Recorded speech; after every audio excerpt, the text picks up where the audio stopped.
Video শুরু হওয়ার সাথে সাথেই আমি কিন্তু ভিডিও বানাতে বসে যাইনি। দুদিন অপেক্ষা করেছিলাম, হয়তো প্রীতি আমার আর আমার মায়ের অপমানের যোগ্য জবাব দেবে, কিন্তু না, ও দেয়নি। ও নিজের মা বা দিদি হলে, মানে নিজের মা আর দিদি হলে কি ও চুপ করে বসে থাকতে পারতো? না, পারতো না। এখানে যে শাশুড়ি মা আর ননদ, আবার রায়বাগিনী ননদিনী, তাই না? একটা মেয়ে যদি চায় একটা অগোছালো সংসারকে সুন্দরভাবে সাজিয়ে গুছিয়ে সেটাকে সুন্দর করে তুলবে, তো সেটাও পারে। আবার একটা মেয়ে যদি চায় একটা সুন্দর সাজানো গোছানো সংসারকে ভেঙে চুরে তছনছ করে দেবে, সেটাও একটা মেয়ে পারে। একটা মেয়ের অনেক ক্ষমতা, সত্যি। আজকে আমাদের পৃথিবী যদি চাইতো না, এত জল ঘোলা হতোই না। এই যে ওদের মধ্যে যে ঝামেলাটা হয়েছিল 1.5-2 মাস পরে ও সোশ্যাল মিডিয়া করেছিল, তারপরে একটা মানে দুই বাড়ির মানুষরা এক জায়গায় হয়ে সমস্যাটার সমাধান হয়েছে। কই, সোশ্যাল মিডিয়া তো পারেনি সমাধান করতে, বরঞ্চ আরো কাদা ছোড়াছুড়ি, এটা সেটা হেন তেন কত রকম কিছু বেরিয়েছিল। কি দরকার ছিল সোশ্যাল মিডিয়াতে বলার? আর কটা দিন অপেক্ষা করলে কি হতো? সমস্ত কিছু মিটে তো যেত, গিয়েছিল তো। তারপরেও ওটা ছাড়লাম আমি, ঠিক আছে সোশ্যাল মিডিয়া হয়েছে, সব ঠিক আছে। তা পুজো দিতে গিয়েছিল প্রীতির ফ্যামিলি নিয়ে, আর সেখানে বংরন ছিল, তো ওরা সবাই মিলে পুজো দিতে গিয়েছিল। সেখানে যেখানে দুটো পরিবারের মিল হয়ে গেছে, সেখানে একবার প্রীতি তার শাশুড়ি মাকে বা শ্বশুর মশাইকে বলতেই পারতো যে চলো সবাই মিলে যাই। তো সবাইকে যদি ওই ভিডিওতে যদি দুটো ফ্যামিলি এক জায়গায় থাকতো, তাহলে কিন্তু সবার মধ্যে যেই মানে যা কিছু ছিল সবকিছু কিন্তু মিটে যেতে পারতো। কিন্তু না, সেটাও হয়নি। ওরা আমার মা বাবাকে একবারও বলেনি মানে ওদের সাথে যাওয়ার কথা।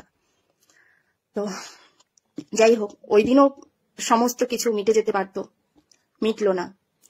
তারপরে আমাদের বাড়ি আসার কথা, খাবারের পার্সেলটা যেদিন আসলো, সেই দিন খাবারের পার্সেলটা না পাঠিয়ে তোরা দুজন যদি আসতিস, রন প্রীতি যদি আসতো, তাহলেও সেদিনও সমস্ত মনের যা কিছু ছিল হয়তো মিটে যেতে পারতো। না, সেটাও হয়নি। তারপরে আমি বলবো যে বাবাইয়ের বার্থডের দিন প্রীতি কি যেতে পারতো না ভাইয়ার সাথে? ও কি আমার বাবাইকে ভালোবাসেনি? যেগুলো ছিল সব কি মিথ্যা ছিল? যাই হোক, সেটা পরের কথা, সেটাও বাদ দিলাম। ওর সাথে আমার কোনোদিনও মনে পড়ে না যে মানে কোনো ব্যাপারে বা কিছু নিয়ে ওর সাথে আমার মনোমালিন্য হয়েছে। ও যতই বলুক না কেন যে রায়বাগিনী ননদিনী কেমন টর্চার করেছিল আমার উপর, আমি বলবো এরকম কিছু একটা বলেছিল, যতই বলুক না কেন, কিন্তু আমি জানি, ও জানে আমাদের মধ্যে সম্পর্কটা কিরকম ছিল। আমি গর্ব করতাম আমাদের সম্পর্ক নিয়ে। যাই হোক, সেই ননদিনী করেছে, তা শুনে তোর মনের মধ্যে একবারও কেঁপে উঠলো না? হ্যাঁ, মানে একটা ভিডিও পাবলিক হয়েছিল, তো সেই ভিডিওটা আমাদের পিছনের বাড়ির একজন বোন ভিডিওটা ছেড়েছিল, তাও আবার কিরকম ভাবে আমার ভাইয়াকে হোয়াটসঅ্যাপ করেছিল ভিডিওটা। তো সে ওই ভিডিওটা ও দেখেনি, তারপরে ওর মানে ভাইয়ার ভিডিওতে গিয়ে ওখানে কমেন্টে ভিডিওটা পোস্ট করেছিল, মানে কমেন্টে ভিডিওটা দিয়েছিল। তো সেই ভিডিওটা ভাইয়া দেখে ওখান থেকে ডিলিট করে ওকে ব্লক করে দেয়। তারপরে ও ওই ভিডিওটা ছাড়ে যে দেখ বাপনদা, তোর জন্য আজকে তোর দিদির কি অবস্থা, এরকম ভাবে ভিডিওটা ছাড়ে। তো সেইটা কিন্তু আমাদের বাড়ির কেউ জানতাম না, আমরা কেউ জানতাম না।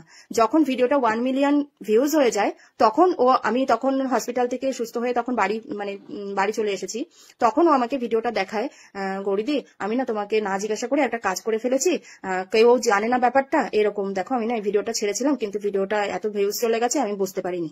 তখন আমি ভিডিওটা দেখে ওর কাছ থেকে ডিলিট করালাম, যে তুই কেন আমার কাছে না শুনে বা বাড়ির কারো কাছে না শুনে তুই এরকম একটা ভিডিও পোস্ট করলি। তো মানে কি বলবো, সেই ভিডিওতেও আমি বেশ কিছু কমেন্ট মানে সেই তখনই দেখেছিলাম আর কি, যে নাটক হেন তেন, মানে কত কিছু। সোশ্যাল মিডিয়া জিনিসটা কি, তাই না? মানে একজন মানুষ মরতে বসেছে, যাই হোক, আমি ছোট ক্রিয়েটার, আমি ফেমাস নই, আমি কি বলে সেলিব্রিটি নই, আমার সবকিছু তো নাটক মনে হবেই, এটাই তো স্বাভাবিক। জানিস, হসপিটালের মানে নার্সিংহোমের বেডে শুয়ে শুয়ে মানে অবচেতন অবস্থাতে, মানে যখন আমার সেন্স ফিরেছিল, তখন আমার সেন্স ফেরার পরে আমি প্রথমে নাম নিয়েছিলাম আমার ভাইয়ার, ভাই ভাই ভাই ভাই করছিলাম। তখন মানে বাইরে ডাক্তার গিয়ে মাকে বলেছিল যে ও ভাই ভাই করছে, ওর ভাইকে আছে, ওর সাথে দেখা করান। তখন আমার মা আমার কাছে গিয়ে বলে যে তোর দুটো ছেলে আছে গৌরী, তুই দুটো ছেলের নাম না নিয়ে, তুই ছেলেদের কথা না ভেবে তুই ভাই ভাই করছিস এখনো। তারপরে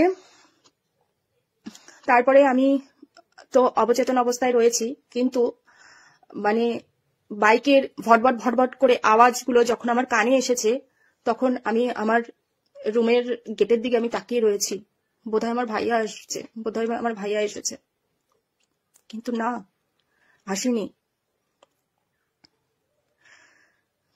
তুই তো নিয়ে আসতে পারতিস বল প্রীতি? তোর মনের মধ্যে একবারও হলো না, একবারও একটু, মানে তুই যদি আমাকে কোনোদিনও সত্যি ভালোবেসে থাকতিস তাহলে তো আসতিস বল। তাহলে সবকিছু কি নাটক ছিল? সত্যিই নাটক ছিল। যাই হোক, অনেক কথাই বলে ফেললাম, তো আর একটা কথা না বললেই নয়, যেটা আমি বলবো না, তোমরাই শুনে নাও। না তুমি বলো, তাহলে কি অনুষ্ঠান করেই তো হবে? হ্যাঁ, আমি বেশি লেট করতে চাই না, বেশি লেট না, এই অগ্রাণ মাসেই দেখো। না ওরকম আমার টাইম লাগবে, আমার টাইম লাগবে, আমি কাজটা শুরু করতে হবে, আমার কোনো ব্যালেন্স নেই। সে তো আমরা বিয়ে করে একসাথেই ছিলাম, রেজিস্ট্রি করে একসাথে ছিলাম, বিয়ে করে একসাথে থেকে কাজ করবো। হ্যাঁ, তো এখন তোমাকে তোমার কাজ বা এই আমার আলাদা করে এই দিয়েছে। ঝামেলা হয়ে গেছে বলে এবার তুমি চাইছো যে দূরত্ব বাড়ি নেবে, এটা তো হ্যাঁ, ঠিক না। দূরত্ব কেন বাড়বো? দুজন দেখা হবো না, আমার কি আছে? আমি তো এতদিন তোমার কাছে ছিলাম, দুজন মিলে আমরা দেখা করবো, আসবে তুমি, থাকবে আমার কাছে কয়েকদিন, আবার চলে যাবে। কিন্তু এই কারণে তুই শ্বশুরবাড়িতে থাকছিস না, অথচ পুরো সোশ্যাল মিডিয়া জানে যে ইনোসেন্ট অ্যান্ড দ্য গ্রেট প্রীতি তার ননদিনী, রায়বাঘিনী ননদিনী আর শাশুড়ি মায়ের টর্চারে শ্বশুরবাড়িতে থাকতে পারে না। মানে সত্যি, মানে তোরা সত্যি গ্রেট। তো টাইম দিতে হবে। আমার কোনো ব্যাংক ব্যালেন্স নেই, কিছু নেই। আমার বাবাকে এই যে মাস গেলে খাওয়া খরচটুকু শুধু এই যে দিতে পেরেছি। আমার টাকা জমাতে হবে, বিয়ে যেটুকু করবো, আমার টাকা গোছাতে হবে, বাড়ি ঘরের এই অবস্থা, ওই ঘরটা মাটি, ওই ঘরটা সানো করা, একটু ঠিকঠাক করে নি সবকিছু, একটু টাইমে 3 বছর তো এইভাবে থাকলামই। আমি একটা কথা বলি মা, 1 বছর লেট করো না।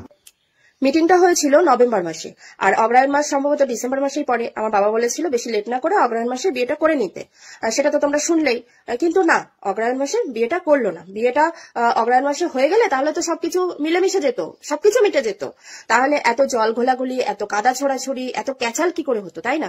তাহলে ওর শাশুড়ি মা, অত্যাচারী শাশুড়ি মা আর ননদিনীর আগে রায়বাঘিনীটা কি করে বসতো, তাই না? তো আমার তো মনে হয়, মানে এক কথায় বলতে গেলে বলির কি বলে না, বলির সেটা আমাকে বানানো হয়েছে, সেটা কি করে বানানো হতো? তো আমার তো মনে হয় সবটা প্ল্যান করেই হয়েছে। মানে বলে না যে কেঁচো নরম জায়গাতেই মাটি খোঁড়ে, তো ব্যাপারটা বোধহয় তাই হয়েছে। মানে আমি বুঝতে পারলাম না যে কিসের জন্য ভাই তুই মানে প্রীতির কথাই বলছি, তুই এরকম একটা পোস্ট করতে পারলি, কমিউনিটি পোস্ট কি করে করলি তুই? মানে তোর কি তাহলে মানে বাপের বাড়িতে, আমি মাঝে মাঝে বাপের বাড়িতে যেতাম, জোর হলে 2 সপ্তাহ থাকতাম, যেতাম তো আমি আমার ছেলে দুটোকে নিয়ে যেতাম। আমার বর তো 1 বছরের বেশি হয়ে গেছে, শ্বশুর বাড়িতে যায় না। আর বাপের বাড়ি গিয়ে আমি পড়েও থাকি সেরকমটাও না। হ্যাঁ, আমি যখন বকুর বেলায়, আমি যখন প্রেগনেন্ট ছিলাম তখন 3 মাস ছিলাম, তারপরে তো চলে এসেছিলাম, তারপরে মাঝে মাঝে যেতাম, আর 1 সপ্তাহ থাকতাম, কি জোর হলে 2 সপ্তাহ থাকতাম। তো এইটুকুও তোর সহ্য হলো না? আমি বুঝতাম যে আমরা গেলে তোর খাটাখাটনি হতো, বা তোর আমাদের নিয়ে ঝামেলা করতে হতো। না, এসব তো কিছুই তোকে করতে হতো না, যা করতো আমার মাই করতো। তুই শ্বশুর বাড়িতে, মানে 3টে বছর তুই শ্বশুর বাড়িতে রয়েছিস, কোন চাল আমার মা রান্না করে, মানে চালের হাঁড়িটা কোনটা সেটাও তুই বলতে পারবি না। হ্যাঁ, তো সেইখানে তোর কি তাহলে মানে এটাই যে আমি যাতে আর বাপের বাড়িতে না যাই, এরকম একটা তোর ইচ্ছা ছিল? যদি থাকতো তাহলে তুই আমাকে বলেই দিতে পারতিস। মানে এটা না ভাবতেও পারি না। মানে তুই আমাদের সাথে যেভাবে মিশেছিস, এটা সত্যি কথা, কোনোদিনও ভাবিনি যে তোর মনে এরকমটা থাকতে পারে। জানি না, আমি মানে এটাও শিওর করে বলছি না যে তোর মনে এটা ছিল, কিন্তু সবকিছুর পরিপ্রেক্ষিতে তো আমার এটাই মনে হচ্ছে যে আমার বাপের বাড়ি যাওয়াটাই হয়তো তোর সহ্য হতো না, তাছাড়া তো আর কোনো কারণই থাকতে পারে না, তাই না?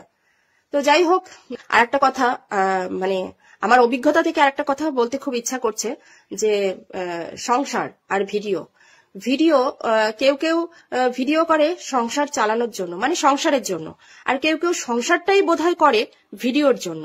তো কে কোনটা করে সেটা তো সময়ই বলবে। ওয়েট অ্যান্ড ওয়াচ, তো সেটা সময়ই বলবে। মানে তুই একজন বড় ক্রিয়েটার, যার জন্য মানে তুই আমার নামে যা খুশি তাই বলে দিবি।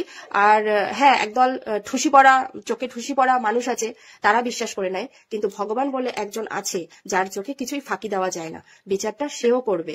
হ্যাঁ, বলে না যে ধর্মের বাতি মানে ধীরে ধীরে জ্বলে, তো কথাটা আমি মানি। অধর্মের বাতি দাউ দাউ করে জ্বলে নিভে যায়, কিন্তু ধর্মের বাতি দীপ দীপ দীপ দীপ করে জ্বললেও সেটা দীর্ঘস্থায়ী হয়। তো আর বেশি কিছু বলবো না, একটাই কথা বলবো, যেটা আমি করিনি সেই মিথ্যে দায় আমি নেব না। 1 ঘন্টা 45 মিনিটের একটা রেকর্ডিং যদি আমি দিয়ে দিতাম তাহলে হয়তো সবার মনের যে প্রশ্ন, যা কৌতূহল সব দূর হয়ে যেত, কিন্তু সেটা আমি দিলাম না। তার কারণটা তুইও ভালোভাবে জানিস, তবে সেটা না দেওয়াটাকে আমার দুর্বলতা ভেবে নিস না, প্রয়োজন পড়লে আমি সেটাও দিয়ে দেব। তাহলে আশা করি মানুষের সমস্ত কৌতূহল দূর হয়ে যাবে।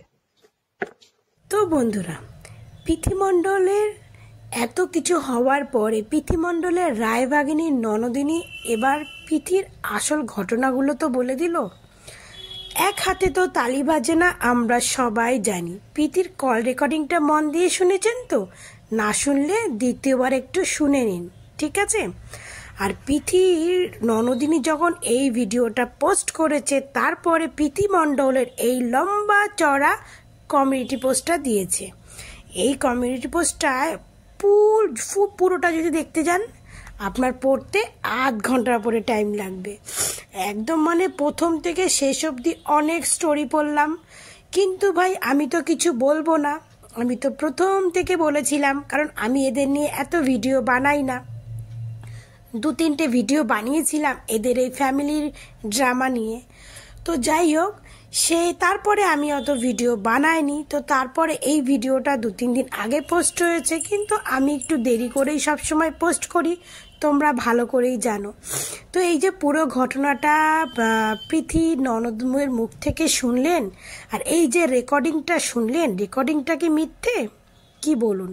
প্রীতি কিন্তু বিয়ে করতে চায় না, প্রীতি এখনো সময় নিতে চায়, পৃথিমণ্ডল এখনো সময় নিতে চায়। সে তার বাবাকে একটা বাড়ি করে দেবে, সে এই করবে, সে বিয়ে করতে চায় না। সে 3 বছর কাটিয়েছে, এইভাবে আরও অনেক বছর কাটাতে চায়। তো ভাই, বিয়ে করলে কি সে তার বাবাকে বাড়িঘর করে দিতে পারবে না? তাই না?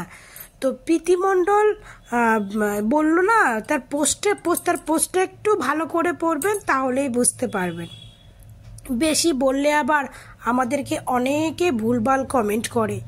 বাবা, এদের তো আবার বিশাল বড় বড় ভক্ত আছে, তারা তো উল্টে এসে আমাদের কমেন্ট বক্স পুরো মানে তছনছ করে দিয়ে যায়, মানে বাধ্য হয়ে আমাদের কমেন্ট বক্সটা বন্ধ রাখতে হয়। তো যাই হোক, বেশি কিছু বললাম না। ওপরে তো ভগবান আছে, আর সব কিছু আস্তে আস্তে সব পরিষ্কার হয়ে যাবে। কে ভালো কে খারাপ সব পরিষ্কার হয়ে যাবে। ভাই, এই যুগে তো কেউ সতী নয় না, আর এক হাতে কোনোদিনও তালি বাজে না।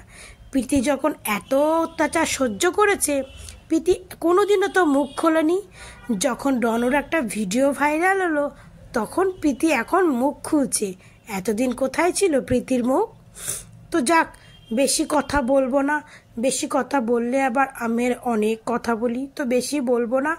এই ভিডিওটা দেখে তোমাদের কার কি বক্তব্য আমার কমেন্ট বক্সে জানিয়ে দিও, ঠিক আছে?